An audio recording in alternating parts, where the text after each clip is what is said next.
Hey guys, welcome to this week's podcast episode. And I've got a fantastic expert guest for you today, Zammy Mustaq. She's an online marketing expert and she helps business owners, entrepreneurs grow and scale their online businesses, get clients online. And I'm really happy to have her on the show. So, Zammy, welcome. Thanks, Chris. Excited to be here.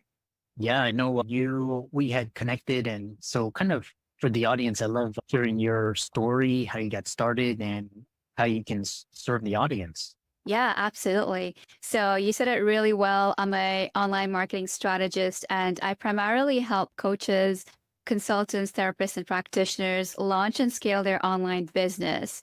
So a lot of social media marketing, all that really good stuff.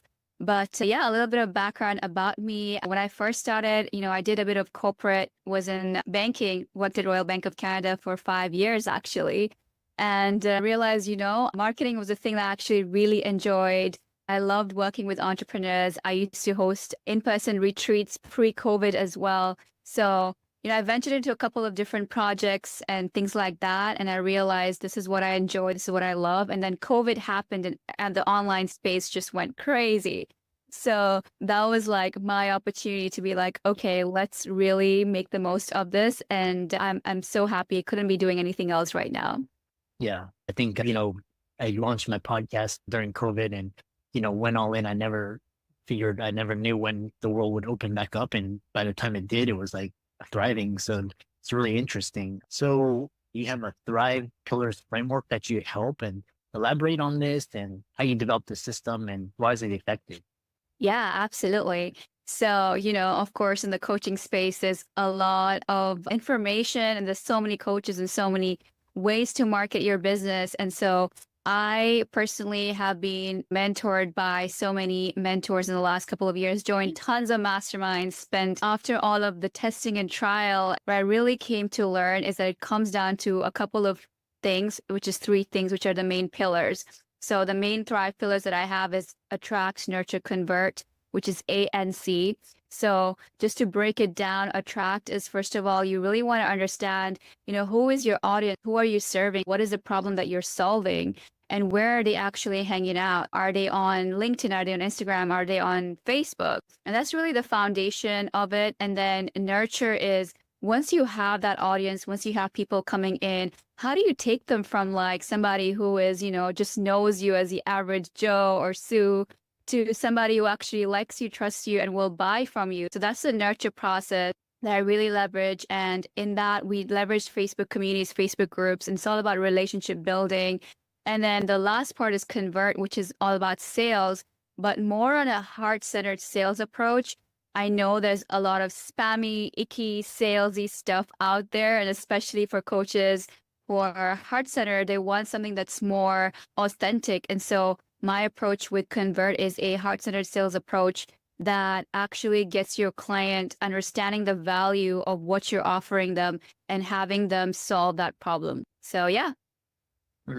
That's interesting. Upon that is when one thing is talking about is communities, and you mentioned Facebook communities, and now these days, if you see what happened with TikTok, and how can entrepreneurs build a solid business where their communities won't get pulled out from them, their followings, all of these. What other types of ways to leverage communities that, in addition to Facebook groups? Yeah, absolutely. We have multiple like ways, right? So we have the Facebook groups is one thing. And then we have like you want to nurture your email list. There's other platforms as well, like School now that are really big. So it's really making sure that so yeah, it's all about leveraging, communities and looking at like what is best for your audience, right? So emails are really great. Facebook groups are really great. School is also really great. And then having multiple platforms as well. So whether it's social media or outside of social media, partnerships is something that's really big as well right now. So, leveraging other people's audiences and growing off of that. So we want to make sure that we're not putting all our eggs in one basket and kind of like looking wide.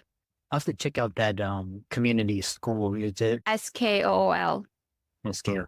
Yeah, I'll definitely pick that out. And then moving forward, we talk about identifying ideal clients, and it's almost counterintuitive because you talk about, clients, but how can entrepreneurs get clear on who they serve and create a unique offer? What are common mistakes? That really is the foundation of it. First things first is you want to understand what is a problem that you're solving. Entrepreneurs come in with so many different passions and so many different experiences, and they're like, oh, I want to help this people, and I want to help this, and I can do this. But then we really look at, okay, let's look at what are your passions, what are your experiences, what are your certifications and your qualifications, and then what does the market really want? What are the problems that you can solve in the market that people are actually looking to solve? And we'll actually pay you to solve it because we want to make sure it's profitable as well. So that's really the first part, is identifying the niche and helping them get clarity on that. And then once we have that clear and we know it's not just, a nice to have problem, but it's actually like, I need to solve this now, then we go into like, how do you actually solve it? And so that we go into the offer and we look at what is a unique mechanism or framework that you can create based on your experience, your qualification, your certifications, and how is that method or framework different from anybody else offering something similar. So that's the offer and then the niche. Yeah. How do you reconcile this thing? Because, you think about like growing and scaling a business and getting clients, and, like you alluded to, you're like, yeah, everybody wants to grow, like for everybody, and then they get scattered. But then, so it's counterintuitive, like you just focus down on one single thing and their business explodes. How do you reconcile that? Yeah. So it by reconcile, do you mean like how do we get to that? Well, it's kind of like basically it's counterintuitive because it's like if you basically you get more success by focusing on a single client versus serving like multiple, just going in different directions. I was just curious, like for the people that are interested in growing an online business, how do you stay focused and kind of just stay in your lane? Because you see these people with like, million followers, and you're like, yeah, I'll never be like that, or I want to be like that. And how do you reconcile that? Right. So you have to understand, like, somebody who has 1 million followers, they could be an influencer, right? And so that's a totally different business model. They're going off of, brand sponsorships and partnerships, and that's a whole different way of a business model on its own, right? And so that's not really like, they can offer a service, but then they have a massive audience and it's wide and large, right? But if you are a coach, a consultant, and you have a specific service, then the riches are in the niches. And you want to make sure you target a specific client, because then your content is going to speak to them. If you're talking to everybody, then how do you even create content? It's not going to speak to anyone, right? And that's where the marketing comes into place. So it's making sure you understand the influencers who have millions of followers. That's a different model from what we're doing as coaches. Yeah. And speaking of content, what strategies do you recommend for creating content that goes viral and attracts ideal clients, and share some success stories or examples? Yeah, absolutely. So when it comes to content, every platform is different. So with, Instagram, they're really big on the reels and the short form content. And for that, you want to make sure it's attention grabbing. Within the first second, you have a hook that captivates your audience. You want to incorporate some entertainment there. And you'll see a lot of the dancing TikToks and the audios that they incorporate and, things like those. There's lots of things that can make the video go viral. You have to variables you have to play around with to find what works. And then it's a lot of volume for that type of content, and really being able to make sure that you are able to produce that volume to see what works, kind of thing. Very different from Facebook. With Facebook, it's more targeted. So especially in the communities, there are communities out there that have your ideal audience. So if you're serving entrepreneurs, for example, there are communities that have specifically entrepreneurs, and some of them allow you to even promote your stuff in there. You can literally go and do a post where you can promote your freebie or your lead magnet. That can be a piece of content that attracts your ideal audience in from like a massive community where you're piggybacking off a different community. So just to give you an idea, different strategies for content, depending on the platform that you're leveraging, will be very different. I really love how you talked about the different strategies and the different features of the platforms. As a follow-up question, earlier on you talked about authentic sales techniques because I get so many just kind of spam in my LinkedIn feed. Discuss the art of heart-centered feminine sales. How can entrepreneurs overcome the resistance to charging for their services without feeling salesy? Yeah, absolutely. So there is definitely strategy that goes into that, but a huge part is also mindset, right? It's understanding like why is your offer worth the amount you're charging for? It's shifting the mindset from like an hourly rate to like a package that's 3K, 5 grand or 10 grand, right? So there's a lot of mindset shift in there. And it's understanding that if that person continues on the path, your ideal client, if they continues on the path that they are at right now, they will continue to struggle, right? So it's not about us. It's not about you trying to be salesy or anything. It's about solving real problems here. And if you truly want to create impact as a coach, especially, you say you want to create impact, then you got to understand this is where the impact comes into play. So there's a lot of mindset shifts around that, incorporating the feminine sales aspect of it. It's not pushy. It's not icky. It's very permission based. It's holding space. It's allowing the client or the prospect to come to the conclusion themselves of why they need this and why this is the best decision for them versus us trying to convince them or persuade them. So, Yeah. You mentioned something that was really interesting. I'd heard this term a lot. You talk about holding space for the client.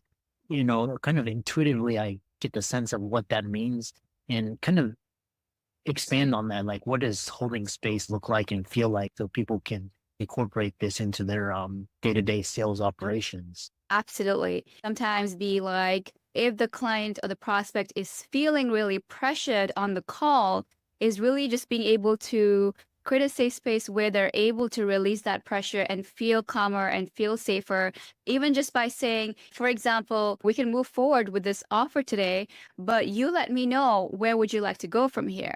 So immediately you're releasing that pressure on yourself or the client. You're letting them say, hey, yes, I do want to move forward, or hey, I don't. And that's totally okay. So there's an aspect of being detached over there as well, of really making sure that you create that safe space and you truly hold the space for that person to make the best decision for themselves. Yeah, because if they feel pressure, they're not going to make a really good decision. Question I have, for the owners is that how can they create a predictable client generating system without feeling overwhelmed by the other things like marketing, social media, sales, etc.? Yeah, absolutely. So predictability comes into knowing your numbers. So for example, if you have an income goal of, let's say 10K per month, right? And your offer is, let's say 2K or 3K, then you know you only need 3 clients per month to hit your 10K month. And then you can look back into, okay, then how many calls do I need to be getting on? For example, if your closing rate is 30% to start out or 25%, you're looking at getting on 9 calls per month, for example. And then you really look down into, okay, then how many people do you need to be speaking to? How many people do you need to be having conversations with? How many people do you need to be building relationships with? And what does that look like? And so then we go back and really reverse engineer to look at, okay, how can you generate more conversation? How can you have more people in your audience that you can speak to, that you can invite to calls? Once we have that metric in place and the KPIs, and we know how we're attracting the audience and how we're bringing people in and how we're nurturing them, then it's literally a matter of rinse and repeat and tweak and optimize to make it something that's truly predictable. So I like this idea of reverse engineering. And one thing that came to my mind when you were talking was to get a certain number of people to sign up to get on the call. What happens if entrepreneurs are like, now I got to go to conferences, meetups, networking events? How do entrepreneurs maintain well-being without burning out and running in all these different directions just to get those people on those calls? Absolutely. So with what I teach, we don't do any of the in-person stuff. It's purely online. So you don't need to be going to conferences to look at people or networking events. They're great if you want to go for the experience, but that's not the main lead generation method. it's primarily online. So it's using the communities that are already there. It's positioning yourself as an expert online. Like your Facebook profile will be your business card. It will be even more important than your website because that's the first place somebody's going to come, right? And having your own content online, if you have a masterclass or live video trainings or your own Facebook group, that's the room that you're going to bring people into. It's all online. And so it's really being able to leverage that and not being scattered into like, I need to do a million things at the same time. No, that's the biggest way to burn out fast. Yeah. So, yeah. It's very, very focused and targeted, and and actually online things like you can YouTube and podcasting. These things can take up more, but they're more efficient because you can basically. They say that podcasting is kind of like the modern day book tour, so you don't have to. And a lot of conferences they stream it on YouTube now, so the kind of I know we have, around 7 minutes remaining, and we talked about, engaging an audience. What are effective methods for turning cold leads into warm leads, as well as building an engaged raving fan audience? Absolutely. So, raving fan audience is all about content. And yeah, when it comes to content, we really look at different ways to do this. So, absolutely, you have your typical posts that go out and really being able to, there's a lot of copywriting that comes into place. How do you write copy that when your audience sees that or like reads that, they're like, oh my God, you're talking to me. You're talking to me on a soul level. I feel triggered sometimes, right? Yeah. Because you got your ideal audience. So it's really being able to master the art of copywriting, first of all, for content creation. And then it's being able to leverage multiple ways for nurturing the audience. So that could be having your own community. It could be in a Facebook group where you can host, virtual events, for example, that could be on Zoom. It could be hosting masterclasses or specific live trainings on specific topics. It could be doing workshops or 3-day or 5-day live challenges, which is something that I do almost a month, is a 5-day live challenge. Like, what better way than your audience to come watch you every single day live for an hour from Monday to Friday? Like, your voice is going to be ringing in their head, right? And so that's how deep we can go with the nurture process. So that by the time your prospect gets on a call with you, they're pretty much sold, right? Because you've delivered so much upfront value so that they see the value in what it would be like to actually work with you and why you're the person that can help them solve that problem. Fascinating. How can people reach out to you and find you on socials and check out your Facebook group and work with you? Yeah, absolutely. So the best way to reach out to me will be Facebook. So Zammy Mustaq, my username, you can search it up. And then from there, yeah, you can, pick where you want to go. I have a free Facebook group. I have live challenges that I host. And yeah, reach out to me. Yeah, I love that. And what a fantastic conversation. And for all the audience, be sure to check out Zammy's socials, give her a like and follow. I think she's got a lot of good knowledge and experience to help clients build an online business. And thanks so much for coming on. Oh, yeah. Actually, I have a challenge coming up. So if your audience wants to participate, then the place to go would be getclientswithzammy.com/challenge. I also have a free client attraction guide. So to get that, you can just go to getclientswithzammy.com/guide. Thank you so much. This was fun. Yeah. And those links to the challenge